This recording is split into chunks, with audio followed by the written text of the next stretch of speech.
Good evening, members and officers of the Council and members of the public. Welcome to this extraordinary meeting of the Governance and Audit Committee. In the absence of the regular chair and vice chair, please could I have a nomination for chair for this meeting?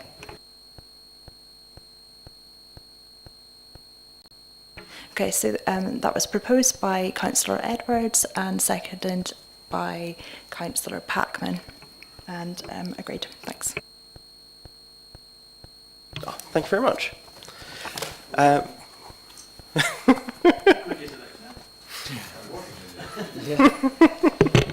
Well, I didn't hear anyone object. Okay, so the housekeeping. Democracy manifest. Yes, so the housekeeping, fire evacuation procedure. If the fire alarm is activated, vacate the offices via the stairs. Please do not use the lift. Assemble in Hawley Square on the green. Officers will assist you and advise when you're deemed safe to return to the return to the chamber. So filming, does anyone intend to film the meeting?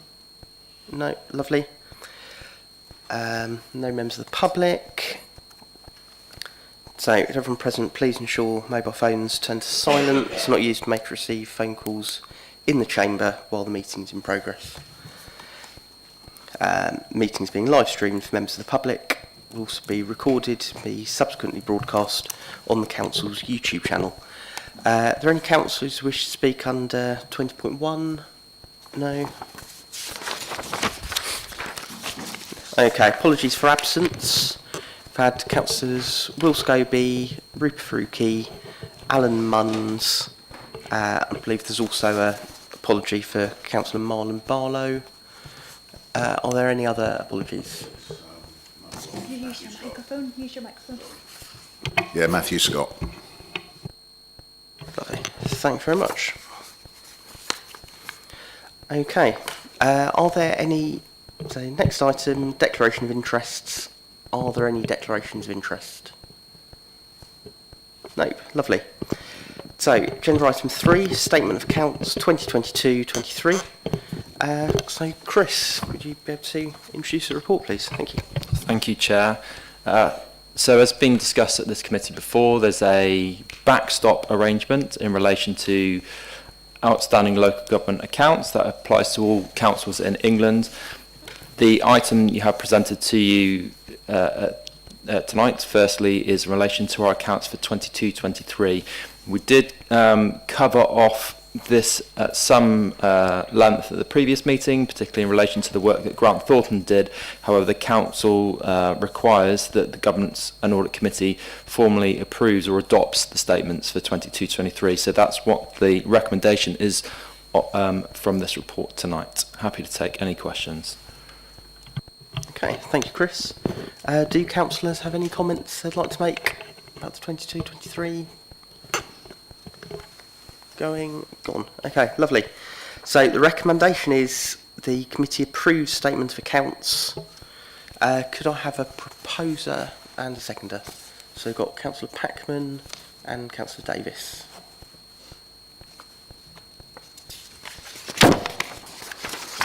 Okay, lovely. So next one, very similar. Statement of accounts for 2023-24. So Chris, over to you again. Thank you, Chair. Again, similar situation where we're bringing forward draft accounts in order to comply with the backstop. The backstop date for the 23-24 accounts is this Friday, which is why it's been necessary to bring forward this extraordinary meeting tonight. We were able to publish draft accounts ahead of the deadline, but not with sufficient time to allow Grant Thornton to undertake the full audit that would be required in normal business. And Matt Dean is with us tonight to be able to explain more around that and the work that him and his team were able to do in relation to the 23-24 accounts. There were some areas of the accounts that were not completed in relation to a couple of notes and also the narrative report. We are confident now that once we have cleared the backlog, So Matt and his team will be starting work next week, I believe, Matt, in relation to the 24-25 accounts, and that'll put us in a good position to get back up to speed and have regular reporting for the next financial year. But again, happy to take any questions, but they may be better pitched on the following items when Matt can talk around the work that him and his team have done in relation to these accounts. Okay, thank you, Chris. Do councillors have any comments? Councillor Davis. I think it came under this, but there's been an awful lot of reading to do before this, so stop me and buy one if I'm on the wrong spot. I did notice that one of the recommendations, and I've got plenty I could be saying about recommendations and objections, but I'll save that for a private letter. However, despite the fact that I have my own views on how auditors can audit someone else's performance when theirs is sadly lacking and failed to achieve the objectives, I also noted that one of their observations and criticisms of this council was that there wasn't a Deputy 151 officer in place. Are there any implications are there cost implications in appointing that? Because we seem to have done very well. We're up for awards for most improved council. And as I say, I find it interesting, let's use that word, that Grant Thornton have made that observation when it clearly the outcome. I understand that, you know, we'd all like to be insured up to the hilt for everything that could possibly happen in our lives, but this is the real world. And congratulations on your work. Is there any move towards that? Do we feel a need for that? Is there a cost implication? And I just wanted to note that we have come through this in a much healthier position than we've been in before, so well done for that, even though it's been criticised. Chair, thank you. Yeah, it probably is better placed in relation to the following item, but if it's okay with you, Chair, I can answer now and possibly bring in Matt Dean to talk about it because it's his recommendation in relation to the audit findings report or the annual audit report. So yes, we don't have a named deputy section 151 officer. The reason for that being is that the legislation requires the section 151 officer to be a suitably qualified accountant from a recognised accountancy body. I have such qualifications, and therefore I'm able to exercise those functions. There's not a prescribed statutory requirement to have a named Deputy 151, but it is good practice and it is common practice across the sector. What we have in terms of internal resource and staffing arrangements, so Matt Sanham is our head of finance, procurement, risk. Matt's very experienced, has 26 years worth of experience working in local government. However, he's not a qualified accountant. He's close to, he's on the journey to completing that path, and we expect that he will be qualified in a couple of years. In all but name, I would say he effectively acts as my deputy, but is not able to exercise some of those statutory functions that the Section 151 officer has. So what we are looking at in terms of a response to that recommendation, we have a position that is currently filled by an interim member of staff at the moment, which is a technical finance manager post, which is effectively the most senior member of staff from a technical accounting perspective who would be doing items such as this, the production of the accounts, and would require someone to be a qualified accountant to exercise the responsibilities and requirements of that role sufficiently. That individual, when they're appointed permanently, it's our intention to designate them as my deputy as a Section 151 perspective, so they could then execute any of those statutory requirements. Absolutely. So that's the route we're going off. I think it's a very sensible recommendation by Matt and his team, and it's something we are looking to implement as soon as possible. Yeah, of course. Thanks, Chris. Really substantive response, and I think I'd like to add, in my opinion, that's a good way forward, because the concern that I had in the back of my mind also would have been with the reorganisation that's due, trying to recruit somebody. It's the same situation as we've just approved Colin's extension. we're heading into a wind down or a transitional period, and it's got to be incredibly difficult to recruit decent quality when it's, you know, dead men's shoes basically, isn't it? So, or the dead man walking. So thanks, Chris. That's and again, and thanks to Matt because for all the work he has done to stabilise that, because obviously that was a potential threat, but we saw it off. So. Yeah, lovely. Thank you. Okay, so I think we're going to the recommendation now, that the committee approves statement of accounts for 23-24. Can I have a proposer and a seconder? So Councillor Edwards proposed, I think Councillor Davis seconded. Okay. Members agree? Yeah, members agree? Lovely. Okay, on to the next item, external audit, draft audit opinion 23-24. Over to you, Chris, once again. Thank you, Chair. I won't say very much. Actually, this is Matt's report to introduce and report. The covering report just sets out that the committee are asked to consider the draft opinion in relation to the 23-24 statement of accounts that we've just approved. But over to you, Matt, please. Thanks, Chris, and I guess it's probably the story should come after the other items, I guess. So, as Chris has said, this is our proposed opinion in respect to the 23-24 accounts, which is, as Chris has said, it will be a backstop opinion. So it's there merely for reference for members, so you're aware of what it will look like. I say you'll probably more want to get into the actual audit findings report and auditor's annual report, which are item 6. So I'll stop there and take any questions on that item. Okay, thank you. Does anyone have any questions? No? Lovely.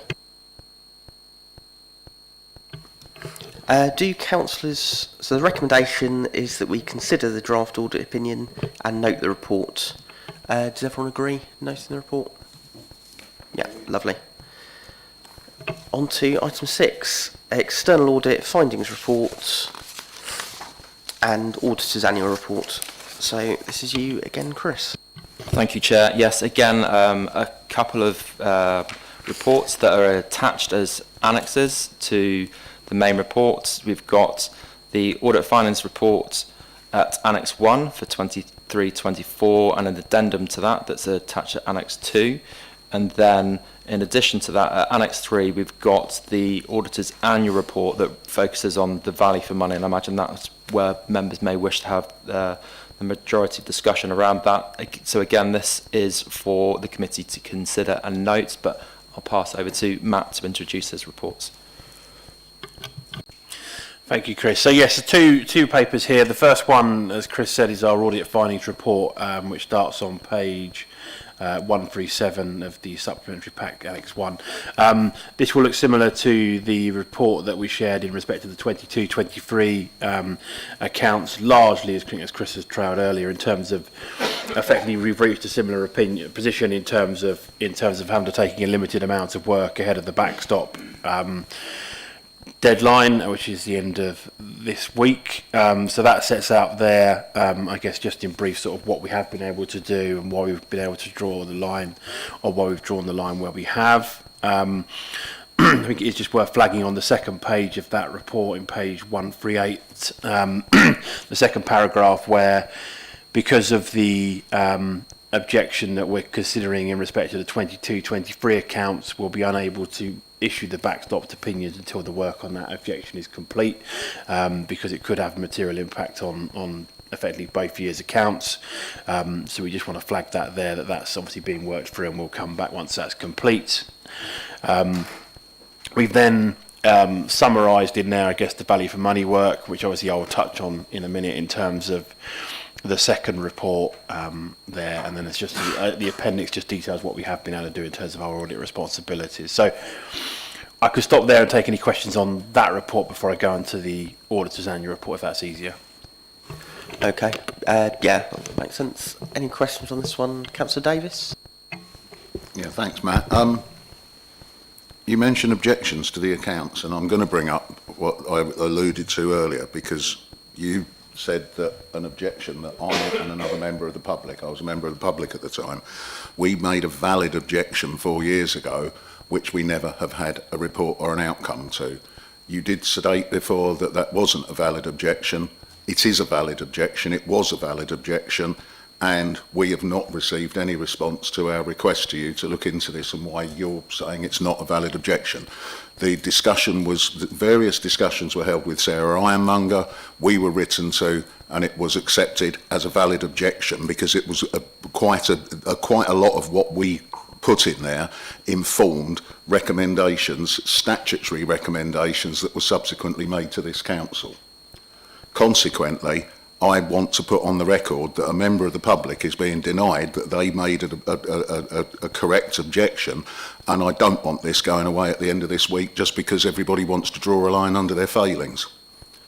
It's a matter of great concern, particularly for the member of the public who is just being stifled, has had no voice, and is now being told that the valid objection he put in then was. Perhaps if I could write to you again, but I will write as a member of this council rather than as a member of the public, we could get this looked into and a proper answer on it, because it was accepted as an objection, Matt.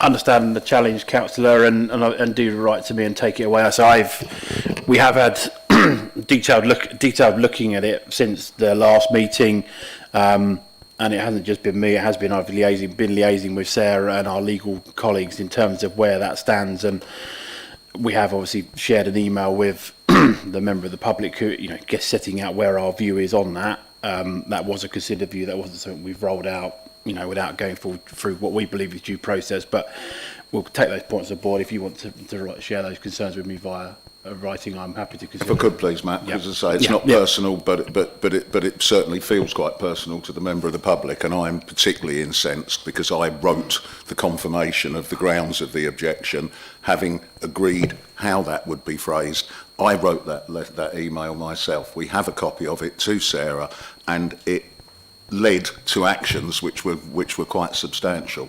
So to try and brush those aside now, I think, is nothing less than disingenuous, but I will write to you and give you a chance to respond. Thank you. Okay, any other points? Or okay, so I think, Matt, if you go on to your second report.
Matt, sorry to interrupt. Have you got your microphone on?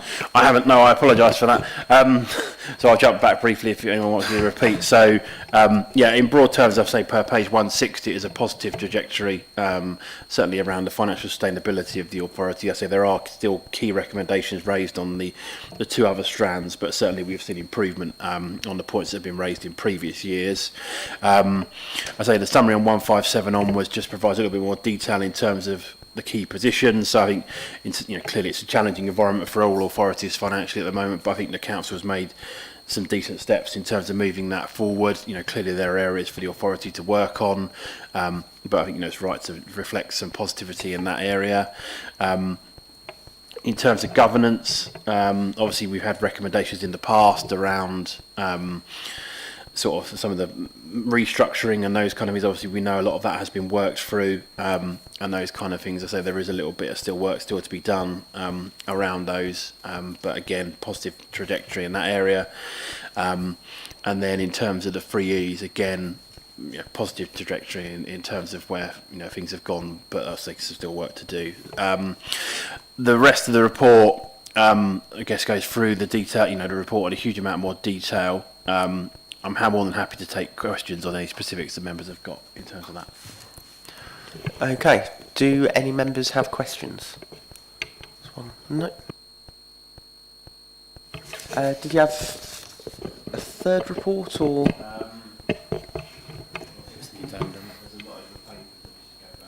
Oh, okay. Yeah, so there was an additional paper around the audit findings report, which effectively just summarised some of our sort of recommendations around the accounts processes in there. But again, that's just to help members and I guess move the authority forward. So wasn't prepared to say a huge amount more on that, but again, happy to take questions. Okay. So last chance for questions there. No, lovely. Right, so recommendation is that committee considers and notes the audit findings report, statements of accounts at Annex 1 and addendum at Annex 2.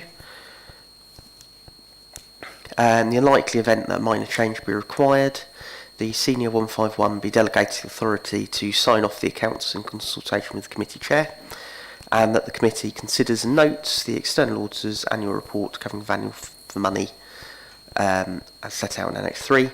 Do councillors agree to note the report? Yeah, lovely. Okay, on to the final item, letter of representation, 23-24. Over to you again, Chris. Thank you, Chair, and also thank you, members, for coming in on a Wednesday night for an extraordinary G&A to get this approved. I appreciate it's not the most thrilling of meeting material, but it's been really important for us to get these accounts over the line ahead of the backstop. So thank you for bearing with us and spending your time with us this evening. So this is the final item.